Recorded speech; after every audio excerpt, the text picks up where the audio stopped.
Hello friends, today we are going to talk about an important concept in day trading. So if you are an intraday trader and you take the positions just during the day and don't carry it for the next day, then it's very important to understand your playground or your area of work. If we just look at today's price action, we can see that we opened gap down, price tried to recover, then fell again, tried to recover, looked like a bearish flag, and then the next price action should have been downwards, but it just went above and tried to reclaim the moving average. It was successful, and then most of the day it closed above the moving average till 1:50 p.m. Slightly tried to go down twice, and then again it achieved the victory over the moving average. Now looks very simple in hindsight that we could have bought somewhere here and we could have sold somewhere here, but this is the playing field for us. This 6 hours and 15 minutes is where we should be looking at the best areas to take a trade and the best areas to exit the trade.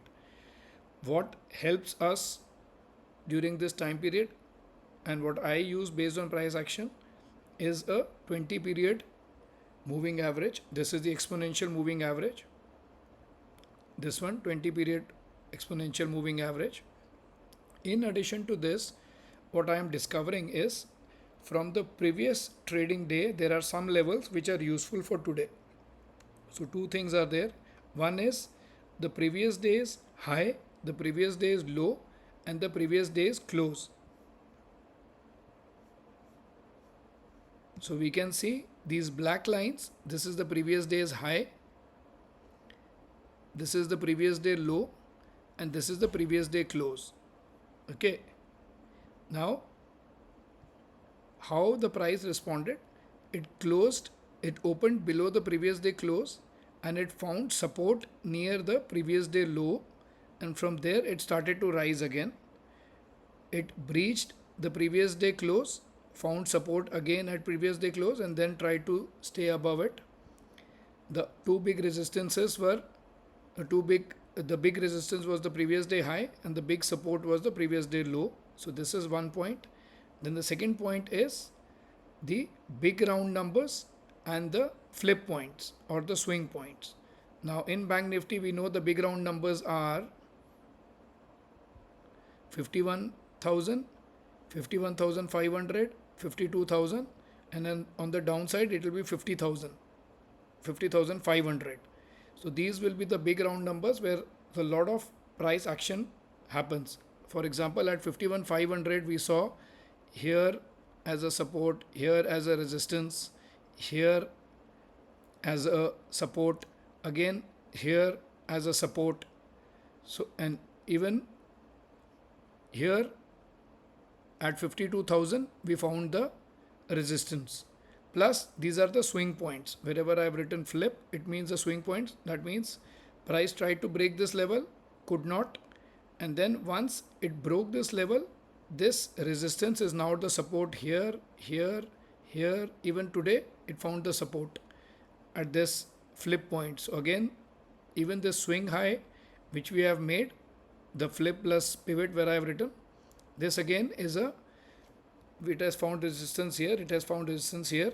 If Bank Nifty breaks this on the upside, then it may find support at this level. So the swing points act as the support and resistance levels. So these are the two important points. One is the previous day's high, previous day's low, and the previous day's close. It's always good to mark these for the next trading day. So for tomorrow when we are looking, I will just shift this point to here.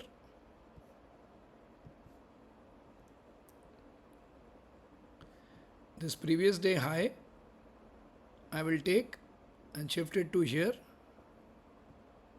and this previous day's low which comes to today's low for tomorrow.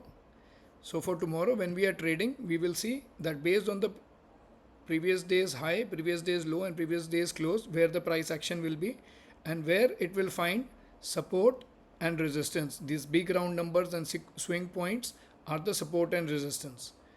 The second thing which I am experimenting is on pivots, just the traditional pivots. So today we can see this is the support, this is the pivot, this is the resistance.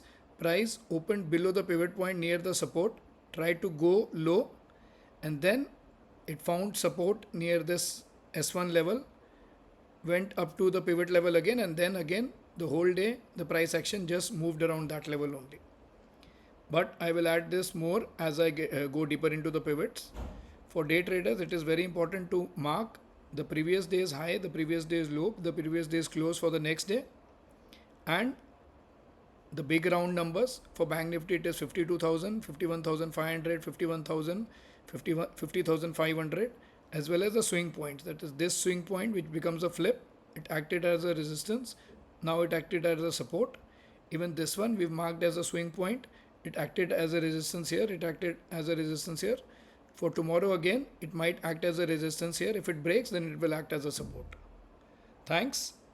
And do keep these levels if you are an intraday trader, because you can make money only during the movements during the day. So these are the points which will help you find support and resistances for the next day. Thanks. Please leave your questions in the comments or anything else you want to know about. I'll be very happy to answer them.